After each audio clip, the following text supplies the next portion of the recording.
Hello नमस्कार, मी मेघा स्वागत करते तुमचं आजच्या एका छोट्याशा नवीन व्हिडिओमध्ये.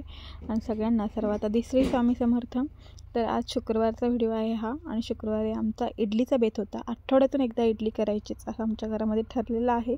त्यामुळे आठवड्यातून एकदा इडली आमच्या घरात होतेच. तर इथं मी तुमच्याशी आज चटणी आणि सांबार कसं बनवते इडलीसाठी तर ते शेअर करते. तर त्याच्यासाठी मी ना इथं पहिल्यांदा कुकरला मुगाची आणि तुरीची डाळ म्हणजे 1 वाटी मुगाची डाळ आणि अर्धी वाटी तुरीची डाळ स्वच्छ धुवून त्याच्यामध्ये हळद, मीठ आणि थोडंसं हिंग टाकलं होतं. 1 चमचा तूप टाकून कुकरला 4 शिट्ट्या करून घेतल्या. कुकर थंड झाल्यावरती डाळ पहिल्यांदा घोटून घेतली रवीने.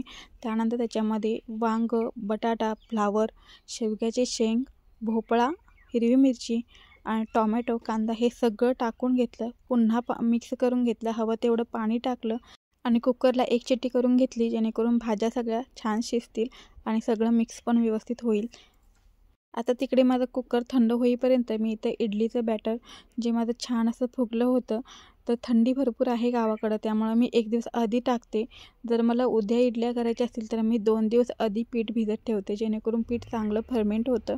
म्हणजे कसं ते सांगते तुम्हाला, कारण थंडीमध्ये बऱ्याच जणांचं पीठ व्यवस्थित फर्मेंट होत नाही. तर त्यासाठी काय करायचं, तुम्ही आज संध्याकाळी तांदूळ डाळ भिजत ठेवायची. त्यानंतर उद्या सकाळी उठून ते बारीक मिक्सरला करायचं.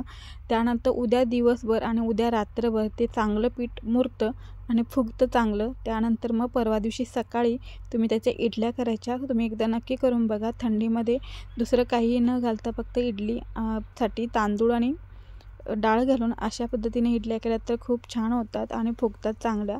फक्त बॅटरमध्ये सोडा न वापरता थोडासा इनो वापरायचा.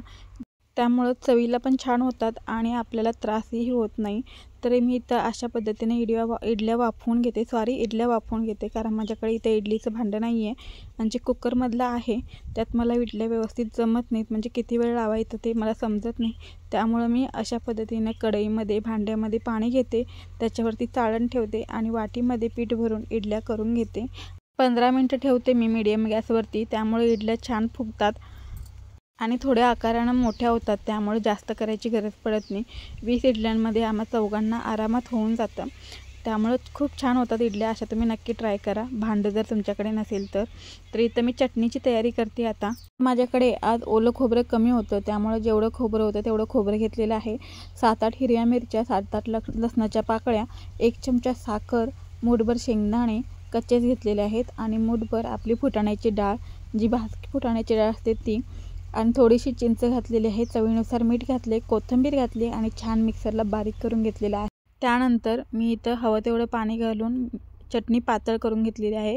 कारण आमच्याकडं थोडीशी पातळ चटणी खायला आवडते, एकदम घट्ट नाही. तर आता इथं मी पाणी घालून मला हवी तेवढी पातळ अशी चटणी करून घेतली आहे. आणि आता मी याला तडका मारणार आहे. तडक्यासाठी मी मोहरी, जिरं,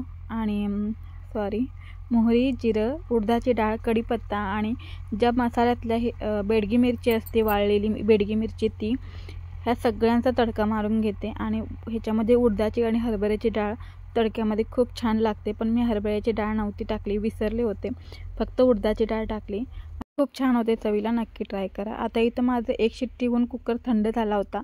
भाज्या चांगल्या शिजल्या होत्या. तर मी आता सगळं मिक्स करून घेते आणि त्यामध्ये सगळे मसाले टाकणार आहे. हळद, धना पावडर, जिरा पावडर थोडेसे टाकणार सगळे मसाले. लाल तिखट थोडंसं जास्त टाकलेलं आहे, कारण थोडं तिखट आणि थोडंसं गोड छान लागतं सांबार. त्यानंतर तुम्ही साखर किंवा गूळ तुम्हाला जे आवडतं ते ह्याच्यामध्ये टाकू शकताय. मी थोडासा गूळ टाकलेला आहे. आणि त्यानंतर मग 2 मोठे चमचे सांबार मसाला टाकला, सगळं मिक्स करून घेतलं. आणि त्यानंतर मग चिंचेचं पाणी टाकलेलं आहे.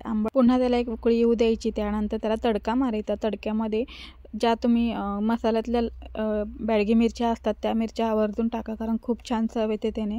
आणि कढीपत्ता, उडदाची आणि थोडीशी हरभऱ्याची डाळसुद्धा टाका, ती पण छान लागते चवीला. त्यानंतर अशा पद्धतीनं आज माझ्या इडल्या, चटणी आणि सांबार झालं होतं. आणि सांबार मला आत्ता छान जमायला लागले. आहोंना पण आमच्या आवडतं माझ्या हातचं सांबार. आणि इडली केली आणि आमच्या मणीमाऊने खाल्ली नाही असं कधीच नाही. तिला इडली एवढी आवडते की ती दिवसभरात 1 ते 1.5 इडली खाते आणि किती आवडीने इडली खाते बघा तुम्ही तिच्याकडे.